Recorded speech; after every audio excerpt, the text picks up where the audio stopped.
One fall, television time remaining. The national heavyweight champion, Buzz Sawyer, against a tremendous athlete in Paul Orndorff. You know, Gordon, I've watched Buzz Sawyer for a long while now. I watched him when he first came here.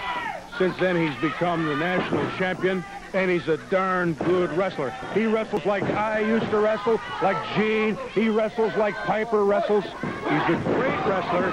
And when I look at a guy like, for instance, who was the kid that was out here a while ago talking about the excuse? He had a note from home not to be on television. Oh, Kevin Sullivan. Kevin Sullivan, yeah.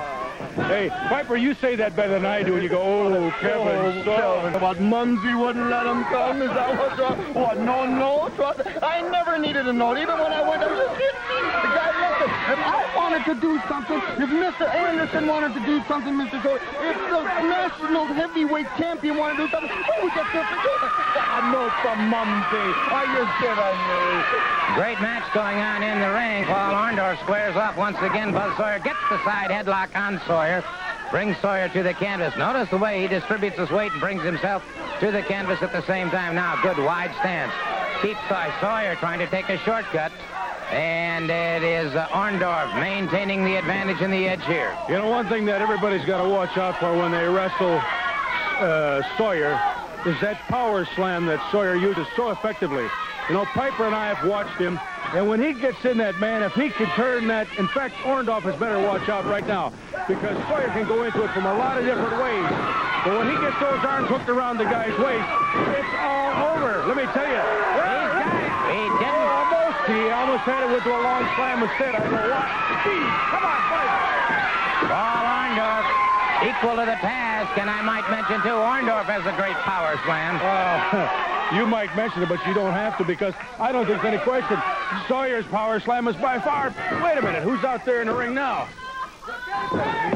Kevin Sullivan backed by a camera and watching the match, right within camera range, and certainly that seems to be... You were out there with Dr. X, Mr. Piper. Yes, but I'm a gentleman. That's the difference. You see, and the difference between Sawyer and Orndorff, yes, they both have a tremendous power slam, but Sawyer is smart enough to know the counter. You see, he's thinking science, where Orndorff is just going out there. He's going out there just trying to execute his power slam. Sawyer has not only got the counter to Orndorff's power slam, he's got his own power slam. It's pure genius. It's Rubik's Cube. It's just what I would do. It's just what Mr. Anderson would do.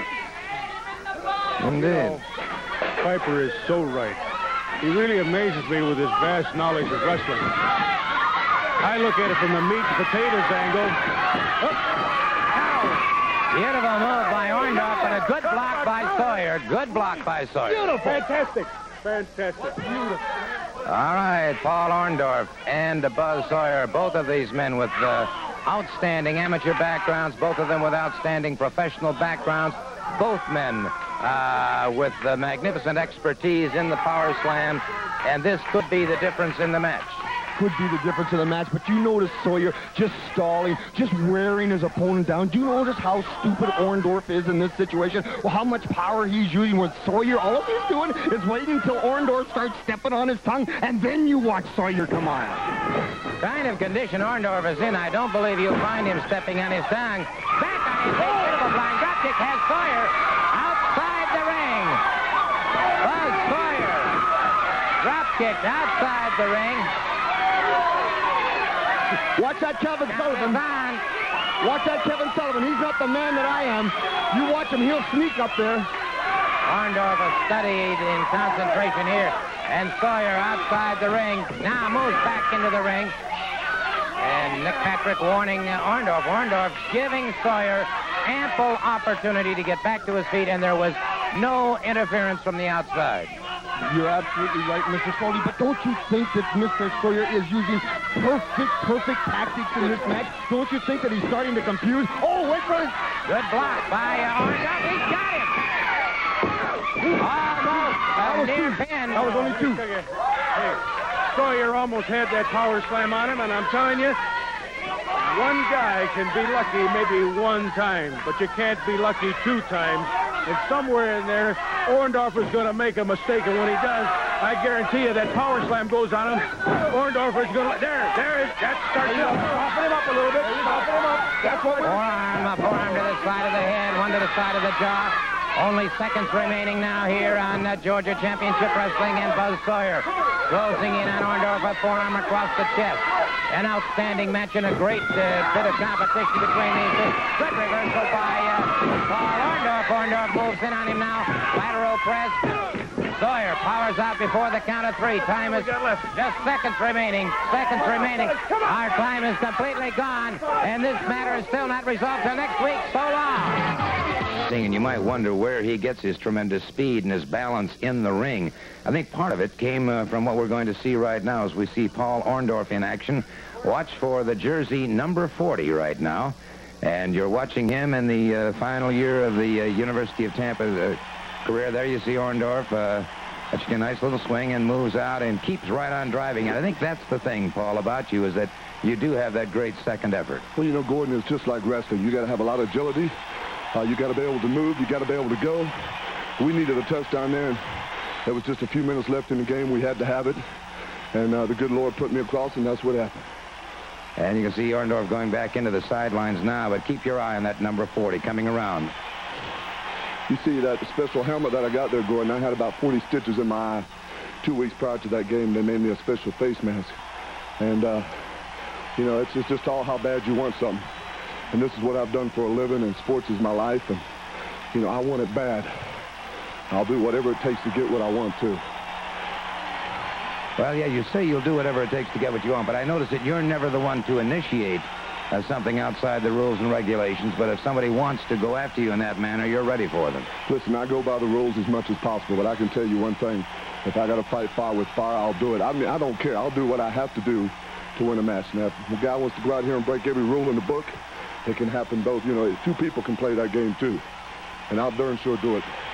There you can see the intensity, Paul Orndorff, and once again, we'll take another look at this man who doesn't understand the meaning of the word quit, keeps driving, and carrying half the team with him as he, and just as well on the opposite side, too, I might add, that Paul Orndorff, offensively, defensively, an all-around athlete in all respects. And again, my congratulations to you, and congratulations on a fine victory. Thank you very much, and I'm really happy to be here, and especially be beside you, because we are Florida boys. You got it there, 10-4 on that. Paul Orndorff, and certainly want to thank you very much. I just heard Jerry Briscoe come out here, little Mickey Mouse come out here, saying all kinds of things about me, saying that I'm going to have to wrestle. You see, I don't have to do nothing, Mickey Mouse. You come out here, I already busted your leg one time. I've already proved to you who's the man. Who does this guy think he is? I'm a very special person. I am special because I do exactly what I want. I am special because I got lots of bucks to back me up. I'm a special... Yeah, hey, Mickey, who do you think you are going to tell me what I got? We're talking about a 10... I know what we're talking about a 10-pound calf that this guy, Tommy Rich, has been taking around, been nailing people in the head with, been banging all over the place. People have been all kinds of hurt. I ain't wrestling nobody, no time. I got all the kinds of money, Mr. Briscoe. You can take all that money and put it right back in your pocket, Mr. Piper, because there's one ruling that we have made, and that ruling is that you are going to be in the ring against Tommy Rich, 10-pound cast, and I'll take that money and shove it, boy, because there's one thing, you are going to wrestle. You stink! That's what you do! I'll tell you something, mister. If I'm going to wrestle, people are going to have to pay. You see, you can either pay me now, brother, or you can pay me later. But if you pay me later, it's going to cost you a lot more, man. Oh, well, I'll tell you what, let's move right... Jelly roll.